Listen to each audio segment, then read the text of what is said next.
Hello বন্ধুরা, আমি প্রত্যেক দিনের মতো আবারও নিয়ে চলে এসেছি একটা ছোট্ট ভিডিও। তো ভিডিওটা দেখতে থাকো প্রথম থেকে শেষ পর্যন্ত, আশা করছি ভালো লাগবে।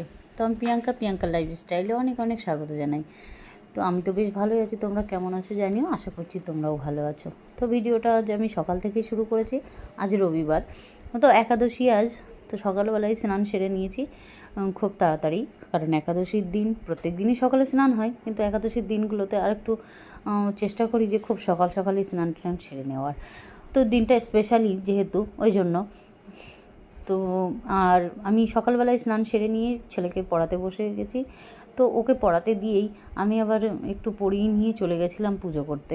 তো সকাল সকাল পুজোটা সেরে নিলে কী হয়, সকালবেলায় তো আর অন্য ঝামেলা থাকে না। একাদশীর দিন সকালবেলায় আর তেমন রান্নাবান্নার বিরাট কিছু ঝামেলা থাকে না। তো ওই জন্য আমি কী করলাম যে পুজোটা সেরে নিয়ে তারপরে তাই এসে গেছি আমি অন্য কাজে। তো সকালবেলায় ছেলে টিউশনি বাড়ি এসে বললো কি যে মা আমি লস্যি খাবো। তো আমি যে ঠিক আছে, তুমি যদি বানাতে পারো তাহলে লস্যিটা বানিয়ে নাও। তো লস্যিটা বানালো, ও নিজেই বানিয়েছে। তো আমাকে দিল খেতে, তো বেশ টেস্ট হয়েছে।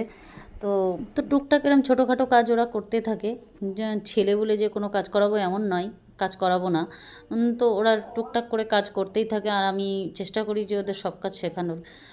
তো বলতে বলতে দেখো আমার একটা পার্সেল চলে এসেছিলো। তো পার্সেল আমি এটা অনলাইন থেকে নিয়েছি। শাড়িটা খুবই সুন্দর হয়েছে দেখতে, যতটা সুন্দর ক্যামেরাতে লাগছে তার থেকে। আর যেহেতু লাইট নেই আমার, তো অল্প আলোতে লাইট আর একটু শাড়িটা আরেকটু উজ্জ্বল, কিন্তু বেশ ভালো লাগছে শাড়িটা, ভালোই হয়েছে। আর তোমরা জানিও কেমন লাগছে শাড়িটা।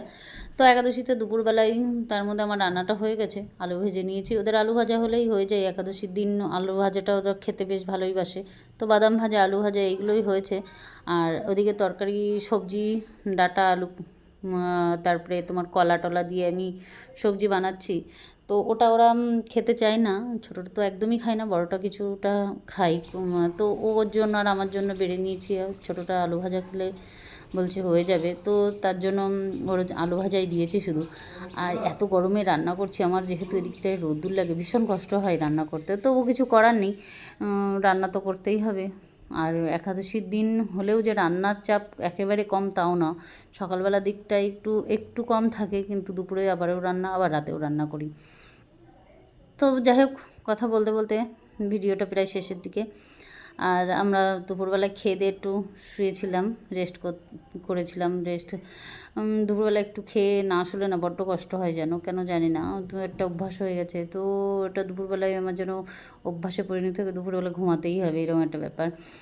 সময় পাই আমি দুপুরবেলায়, বিশেষ একটা অসুবিধা হয় না। তো তারপরে উঠে দেখো ছেলে ঘুম থেকে উঠে পড়াতে বসেছি সন্ধ্যাবেলায়, তো কান্নাকাটি করছে, পড়বে না আর তর্ক করছে। তো দাদা আবার ভিডিও করেছে, তাই আমি ওর সাথে কথা বলছি। তো ভিডিওটা আজ তাহলে এই পর্যন্ত থাক, দেখা হচ্ছে নেক্সট ভিডিওতে। ততক্ষণ তোমরা ভালো থেকো, সাবধানে থেকো, আর আমার সাথে জুড়ে থেকো। পুরনো যারা বন্ধু আছো তাদেরকে অনেক অনেক ধন্যবাদ এত সুন্দর সাপোর্ট করার জন্য। আর নতুন বন্ধুরা যারা আছো, তাদের আমার যদি ভিডিওটা একটুও ভালো লেগে থাকে, তো চ্যানেলটা সাবস্ক্রাইব করে পাশে থেকো। আর দেখা হচ্ছে নেক্সট ভিডিওতে, ততক্ষণ তোমরা সাবধানে থেকো, ভালো থেকো।